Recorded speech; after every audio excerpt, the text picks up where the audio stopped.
Corona के नए variant से लोगों को एक बार फिर वो 2020 का दौर याद आने लगा है। वो लॉकडाउन वाले दिन जब लोग घरों के अंदर कैद थे तो वक्त भी थम सा गया था। अब एक बार फिर कोरोना सिर उठाने लगा है। ओमिक्रॉन के सब वेरिएंट JN1 ने चिंता बढ़ा दी है, क्योंकि कोरोना का नया वेरिएंट चीन, सिंगापुर ही नहीं अब भारत के कई हिस्सों में अपना पैर पसार रहा है। केरल, कर्नाटक, महाराष्ट्र और गोवा के कुछ हिस्सों में इस नए संक्रमण ने तेजी से लोगों को अपनी गिरफ्त में कर लिया है।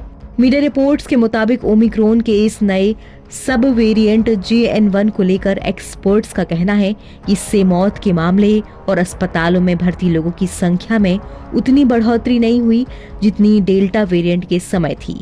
लेकिन इस बीच कोरोना को लेकर सबसे नई रिसर्च ने सभी को चौंका दिया है।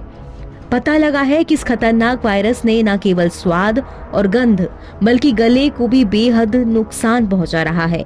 कहा जा रहा है कि vocal cord paralysis journal paediatric में bilateral vocal cord paralysis requiring long term tracheostomy after SARS-CoV-2 infection नाम से एक रिसर्च पब्लिश हुई है। मीडिया रिपोर्ट्स के मुताबिक इस रिसर्च में दावा किया गया है कि कोरोना के कारण सिर्फ टेस्ट और स्मेल नहीं, गले की आवाज भी जा सकती है। इसे वोकल कॉर्ड पैरालिसिस कहते हैं।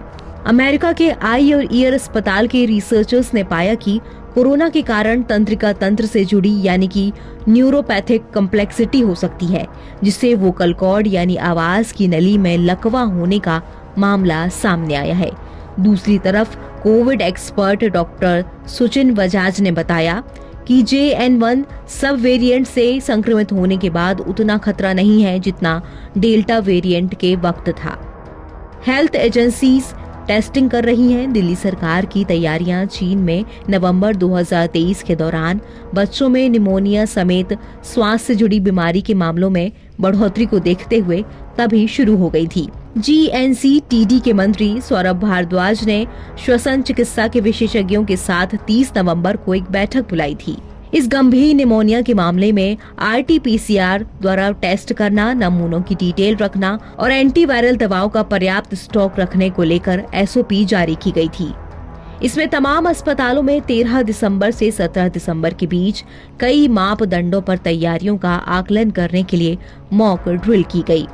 लैब टेस्टिंग, डेटा साझा करने का अनुरोध। बीते 20 दिसंबर को स्वास्थ्य सुविधाओं की तैयारियों को लेकर केंद्रीय स्वास्थ्य मंत्री ने एक बैठक बुलाई थी। उस बैठक में दिल्ली के स्वास्थ्य मंत्री और दूसरे अधिकारी शामिल हुए थे। कोविड टेस्ट का डेटा फिलहाल ICMR द्वारा रखा जा रहा है। दिल्ली सरकार ने ICMR से कोविड से जुड़ी लैब टेस्टिंग डेटा साझा करने का अनुरोध किया है। 19 दिसंबर को केरल और कर्नाटक में किए गए RT-PCR टेस्टों की संख्या और सकारात्मकता दर यानी कि पॉजिटिविटी रेट 537 और 487 मतलब कि 20.75% और 2.41% थी। दिल्ली में एक ही दिन में RT-PCR और पॉजिटिविटी रेट की संख्या 208 और 0.48% रही है। NBT ऑनलाइन की रिपोर्ट।